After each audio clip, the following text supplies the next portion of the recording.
ऐसा योद्धा जो जन्म से देवपुत्र था, लेकिन पूरी जिंदगी अपमान सहता रहा। एक ऐसा दानवीर जिसने अपनी मौत खुद दान कर दी। एक ऐसा मित्र जिसने अधर्म के साथ खड़े होकर भी मित्रता नहीं छोड़ी। और एक ऐसा भाई जिसने अपने ही सगे भाइयों के खिलाफ युद्ध लड़ा। यह है महाभारत के सबसे महान, सबसे दुखद और सबसे गलत समझे गए नायक कर्ण की पूरी कहानी। महाभारत की इस विशाल और गूढ़ गाथा में कर्ण का चरित्र एक ऐसी ज्वाला की तरह है जो लगातार जलती रही लेकिन कभी बुझी नहीं। उसकी कहानी शुरू होती है माता कुंती से, जिन्हें महान ऋषि दुर्वासा ने एक अद्भुत वरदान दिया था, जिसके द्वारा वे किसी भी देवता को बुलाकर उनसे संतान प्राप्त कर सकती थीं। और किशोर अवस्था में जिज्ञासावश कुंती ने सूर्यदेव का आह्वान कर दिया और उनके सामने स्वयं सूर्यदेव प्रकट हुए, जिन्होंने उन्हें एक तेजस्वी पुत्र प्रदान किया जो जन्म से ही कवच और कुंडल पहने हुए था, जो उसे अजेय बनाते थे। लेकिन समाज के डर और अपनी अविवाहित अवस्था के कारण कुंती ने उस मासूम बालक को एक टोकरी में रखकर नदी में बहा दिया। और यही वो क्षण था जब एक महान योद्धा का जीवन संघर्ष और पीड़ा से भर गया। वो बालक बहते बहते एक सारथी अधिरथ और उसकी पत्नी राधा के पास पहुंचा, जिन्होंने उसे अपनाया और उसे अपने पुत्र की तरह पाला और उसका नाम राधे रखा। लेकिन समाज ने उसे कभी स्वीकार नहीं किया। बचपन से ही उसे सूत पुत्र कहकर अपमानित किया गया और यही अपमान उसके दिल में एक आग बनकर जलता रहा। वो बचपन से ही असाधारण प्रतिभा का धनी था और धनुर्विद्या में उसकी रुचि और कौशल अद्भुत था। लेकिन जब वह शिक्षा प्राप्त करने के लिए गुरु द्रोणाचार्य के पास गया तो उन्होंने उसकी जाति के कारण उसे शिक्षा देने से मना कर दिया। और यही वो क्षण था जिसने कर्ण के जीवन की दिशा बदल दी। उसने प्रण लिया कि वो संसार का सबसे महान धनुर्धर बनेगा और इसके लिए उसने भगवान परशुराम को अपना गुरु बनाने का निश्चय किया। लेकिन परशुराम केवल ब्राह्मणों को शिक्षा देते थे, इसलिए कर्ण ने उनसे अपनी असली पहचान छुपाई और स्वयं को ब्राह्मण बताकर उनसे शिक्षा प्राप्त की। और कठोर तपस्या और अथक परिश्रम के बल पर उसने सभी दिव्य अस्त्र शस्त्रों का ज्ञान प्राप्त कर लिया। लेकिन भाग्य को कुछ और ही मंजूर था। एक दिन जब परशुराम उसकी गोद में सिर रखकर विश्राम कर रहे थे, तभी एक भयंकर कीड़ा उसकी जांघ में घुस गया और उसका मांस खाने लगा। खून बहता रहा, दर्द असहनीय था। लेकिन कर्ण ने अपने गुरु की नींद न टूटे इसलिए एक शब्द तक नहीं कहा।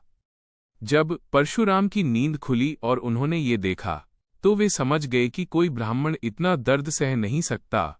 और उन्होंने क्रोधित होकर कर्ण को श्राप दिया कि जब उसे अपने ज्ञान की सबसे अधिक आवश्यकता होगी तब वो उसे भूल जाएगा। और यही श्राप आगे चलकर उसकी मृत्यु का कारण बना। इसके बाद भी उसका दुर्भाग्य उसका पीछा करता रहा। एक बार उसने गलती से एक ब्राह्मण की गाय को मार दिया और उस ब्राह्मण ने उसे श्राप दिया कि युद्ध के समय उसके रथ का पहिया धरती में धंस जाएगा।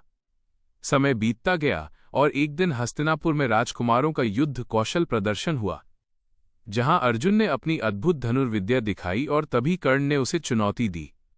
लेकिन उसे फिर सूत पुत्र कहकर अपमानित किया गया। तभी दुर्योधन ने उसे अंग देश का राजा बनाकर उसका सम्मान बढ़ाया और उसी क्षण से दोनों की मित्रता अमर हो गई। कर्ण ने जीवन भर दुर्योधन का साथ निभाया, चाहे वो अधर्म के मार्ग पर ही क्यों न हो, क्योंकि उसके लिए मित्रता सबसे बड़ा धर्म था। जब द्रौपदी का स्वयंवर हुआ तब कर्ण ने भी उसमें भाग लेना चाहा, लेकिन द्रौपदी ने उसे सूत पुत्र कहकर अस्वीकार कर दिया और यह अपमान उसके दिल में हमेशा के लिए बस गया। आगे चलकर द्यूत क्रीड़ा में जब द्रौपदी का अपमान हुआ तब कर्ण ने भी कठोर शब्द कहे, जो उसके जीवन का एक काला अध्याय बन गया। समय आया महाभारत के युद्ध का और कर्ण कौरवों की ओर से सबसे बड़ा योद्धा बनकर सामने आया। लेकिन युद्ध से पहले श्री कृष्ण ने उसे सच्चाई बताई कि वह पांडवों का सबसे बड़ा भाई है और यदि वह चाहे तो वह राजा बन सकता है। लेकिन कर्ण ने अपने मित्र दुर्योधन का साथ नहीं छोड़ा और अपने भाग्य को स्वीकार कर लिया।